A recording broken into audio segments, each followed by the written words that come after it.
D'autant plus que le prophète sallallahu alayhi wa sallam fait sahih. Il nous rappelle un hadith qui fait très peur. Et là, on parle toujours de, quelque part, al-ahmaq, l'idiot, si on continue dans la description d'Ibn Hibban al-Busti. Ya ma'ashara man amana bilisanihi wa lam yadkhul al-iman qalbah. Quand le prophète alayhi salatu wa sallam a dit « Ô vous qui avez cru avec la langue alors que la foi n'a pas encore pénétré vos cœurs. La tartabul muslimin. Ne médisez pas. » Ça, c'est les paroles du prophète sallallahu alayhi wa sallam. Interdiction. Ne médisez pas les croyants. La tartabul muslimin wa la tattabi'u awratihim. Et ne suivez pas les défauts, les erreurs. Ne soyez pas des détecteurs d'erreurs comme certains le font. Ne suivez pas les erreurs, les défauts des musulmans. Et il dit فَإِنَّهُ مَنْ تَتَبَّعَ عَوْرَةَ أَخِيهِ الْمُسْلِمِ. Car celui qui va chercher, suivre, essayer de détecter les défauts de son frère, تَتَبَّعَ اللَّهُ عَوْرَتَهُ. Allah subhanahu wa ta'ala se chargera de lui. Et Allah cherchera ses défauts à lui. وَمَنْ تَتَبَّعَ اللَّهُ عَوْرَتَهُ. Et celui dont Allah azza wa jal va chercher ses défauts parce qu'il a cherché les défauts de son frère, yafdahu Allah. Allah le scandalisera, Allah le dévoilera aux yeux de tous. Walau fi jawfi baytih, même s'il est au fin fond de sa maison.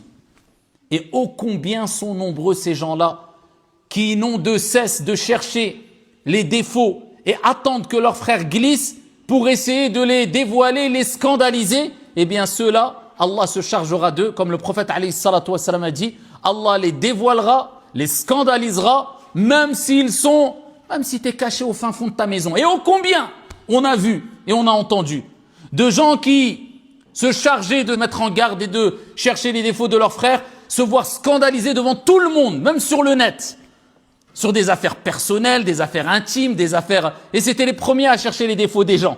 Parce qu'Allah subhanahu wa ta'ala s'est occupé d'eux. Et certes, a dit vrai le poète, si tu critiques, tu seras aussi critiqué. On révélera ce que tu souhaitais nous cacher. Kama tadinu tudan. Kama fa'alta yuf'alu bika. Ne t'inquiète pas. Comme tu fais, on te fera. Si tu cherches les défauts de ton frère, Allah s'occupera de toi. Qu'Allah azza wa jal nous en préserve. Et regardez ce qu'il dit après. Et il parle de l'aqil, l'opposé de l'idiot, qui a les mauvaises caractéristiques. D'accord? Et là, c'est une petite allusion aussi aujourd'hui à ceux qui rentrent dans l'excès, dans la critique, dans les mises en garde, le fait de s'occuper plus des autres que de soi-même. Ça, c'est un critère de l'imbécile, de l'idiot. Je ne parle pas des cas d'exception, mais certains ont fait de l'exception une généralité. C'est là où il est le problème. Il y a 6 cas où la médisance est permise, comme l'a mentionné l'imam an-Nawawi rahimahullah ta'ala, et entre dedans, le cas de mise en garde. Mais c'est pas n'importe qui l'a fait, et n'importe comment, et man akthara min shay'in urifa bih. Celui qui a l'habitude de faire une chose est connu pour cette chose-là. N'en fais pas une référence chez toi, et ne te fais pas connaître que pour ça, surtout si tu n'es pas habilité pour le faire. Et regardez, il parle de la personne, al-aqil, doué de raison, intelligent, et il dit, écoutez bien, ça va écrire avec de l'or normalement, ou avec même plus que cela. Et ça va lire et relire, écouter et réécouter. Regardez ce qu'il dit. Abu Hatim rahmatullahi alayhi al-Busti. Une personne intelligente sensée doit veiller à se préserver en évitant d'épier les défauts des gens et doit se soucier de corriger ses propres défauts. Celui qui se soucie de corriger ses propres défauts au lieu de ceux des autres finit par ménager son corps et apaiser son cœur. Celui qui s'occupe plus des gens, tu le verras, il aura de la haine. Finira par apaiser quoi? Son cœur. Il dit, puis il découvre ses défauts. À ce moment-là, il va se concentrer vers l'essentiel. Il va se tourner vers qui? Préservez vos personnes et vos familles du feu. Il va découvrir ses propres défauts. Parce que tout le monde a des défauts et tout le monde fait des erreurs. Puis il découvre ses défauts. Puis il tolère de voir les mêmes chez ses frères.